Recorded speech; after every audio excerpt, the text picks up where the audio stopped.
नमस्कार विद्यार्थियों, मैं अरविंद सुलानिया, सहायक आचार्य इतिहास, राजकीय महाविद्यालय श्री गंगानगर आज आपको खानवा के युद्ध के बारे में बताऊंगा।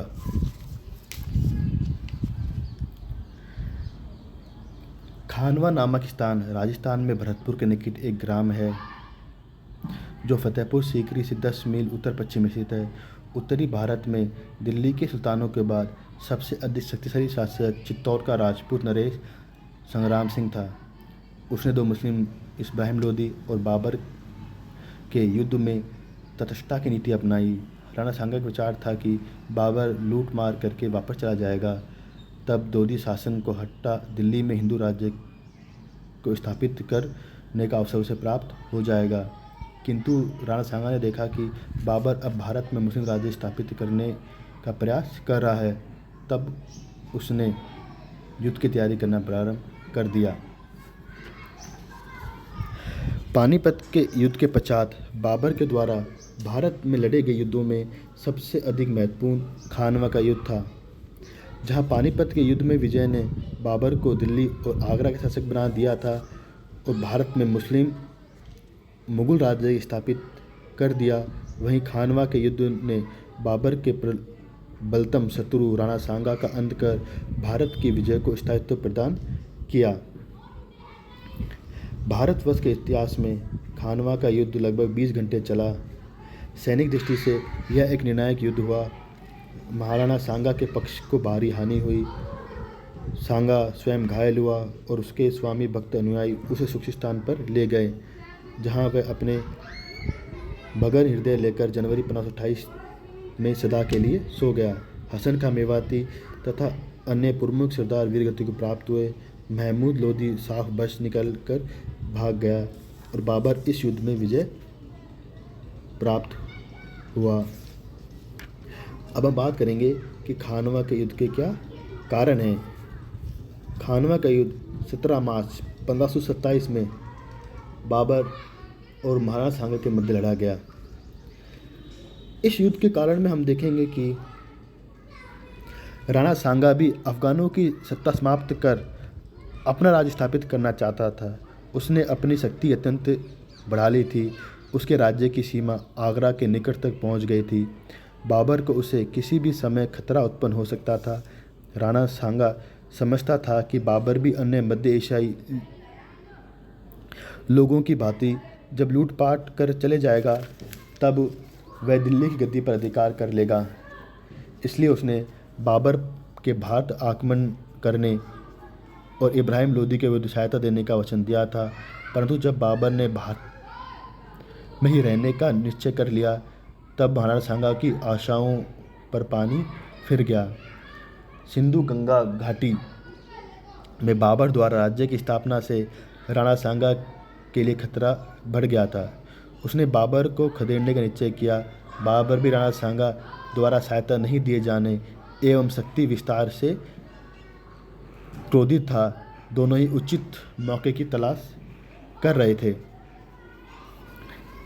इसी बीच जब बाबर ने अफगान विद्रोहियों को कुचलने का निर्णय लिया, तब अनेक अफगान सरदार महाराणा सांगा की शरण में आ गए। इनमें प्रमुख थे इब्राहिम लोदी का भाई महमूद लोदी एवं मेवात का सूबेदार हसन खां मेवाती। इन लोगों ने राणा सांगा को बाबर के विरुद्ध युद्ध करने के लिए उकसाया और अपनी सहायता का वचन भी दिया। राणा सांगा बाबर के द्वारा कालपी, बयाना, आगरा और धौलपुर पर अधिकार किए जाने से क्रोधित था और इसे अपने राज्य पर बाबर का आक्रमण मानता था।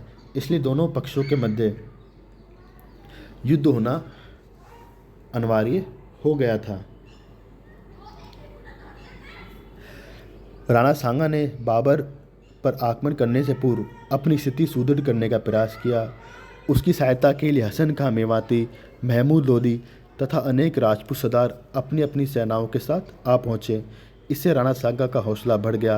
वह एक विशाल सेना के साथ बयाना एवं आगरा पर अधिकार करने को बढ़ा। बयाना के शासक ने बाबर से सहायता मांगी। बाबर ने ख्वाजा मेहंदी को राजपूतों का सामना करने को भेजा, लेकिन राणा सांगा ने उसे परास्त कर बयाना पर अधिकार कर लिया। फतेहपुर सीकरी के पास भी आरंभिक मुठभेड़ों में मुगल सेना पराजित होकर पीछे हट गई। इन आरंभिक विफलताओं से मुगलों में भय व्याप्त हो गया। मुगल सेना आतंकित हो गई और उनका मनोबल बहुत अधिक गिर गया। राजपूतों की विजय से प्रभावित होकर कुछ अफगान सरदारों ने भी बाबर का साथ छोड़ दिया। यह एक कठिन परिस्थिति थी, लेकिन बाबर ने धैर्यपूर्वक इसका मुकाबला किया। अपनी सेना का मनोबल बढ़ाने के लिए उसने जिहाद की घोषणा कर दी। उसने शराब नहीं पीने की कसम खाई तथा शराब के सभी बर्तन को तोड़ दिया। उसने मुसलमानों पर से तमका नामक एक कर भी हटा लिया। उसने अपने सैनिकों से निष्ठापूर्वक युद्ध करने तथा प्रतिष्ठा की सुरक्षा करने का वचन लिया। सेना को यह भी आश्वासन दिया गया कि युद्ध के पश्चात जो सैनिक घर जाना चाहेंगे उन्हें जाने दिया जाएगा।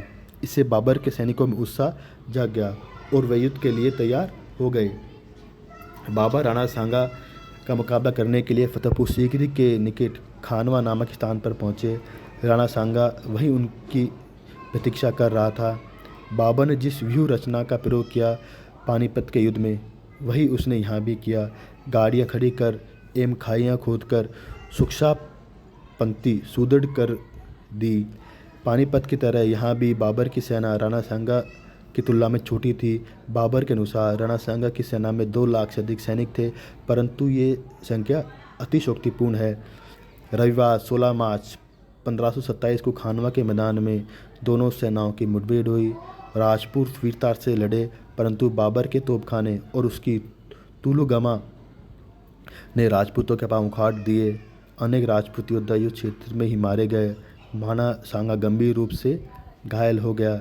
घायल अवस्था में उसे रण क्षेत्र से निकाल दिया गया ताकि वह पुनः बाबर से युद्ध कर सके, परंतु उसके सामंतों ने ही राणा सांगा को विष देकर उसकी हत्या कर दी।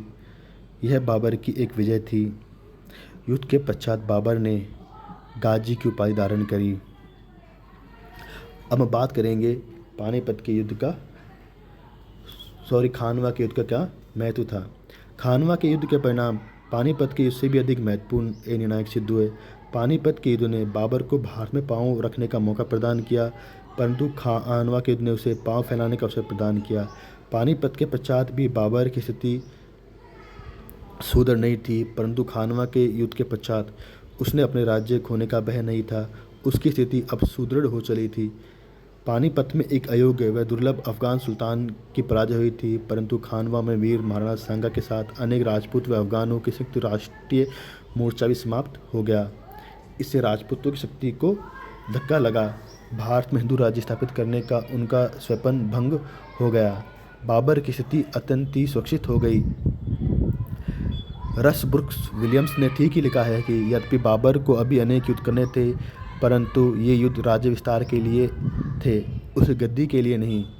इस युद्ध का महत्वपूर्ण परिणाम यह हुआ कि बाबर की शक्ति का आकर्षण केंद्र अब आगरा व दिल्ली बन गया, काबुल नहीं। खानवा के युद्ध ने राजपूतों की वीरता का मिथक भी समाप्त कर दिया।